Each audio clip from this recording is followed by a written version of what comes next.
Dans Matthieu 28, nous avons les dernières paroles de Jésus sur terre.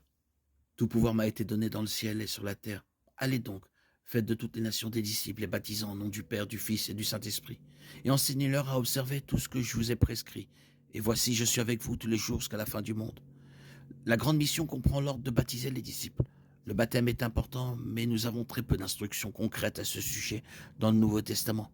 Il n'y a pas de manuel pratique et c'est peut-être la raison pour laquelle il existe de nombreux points de vue différents sur le baptême. En ce qui concerne la manière de baptiser, certaines églises aspergent ou versent de l'eau sur la tête, tandis que d'autres plongent tout le corps dans l'eau. Certaines plongent 3 fois, tandis que d'autres n'immergent qu'une seule fois. Certaines plongent vers l'arrière et d'autres vers l'avant, c'est-à-dire le visage en premier. En ce qui concerne les candidats appropriés au baptême, certaines églises pratiquent le baptême des croyants, tandis que d'autres baptisent les nourrissons. Les enfants ne peuvent pas comprendre ce qui leur arrive. Dans de nombreuses églises, le baptême des nourrissons est un signe de la nouvelle alliance et de la foi des parents, similaire à la circoncision dans l'ancienne alliance.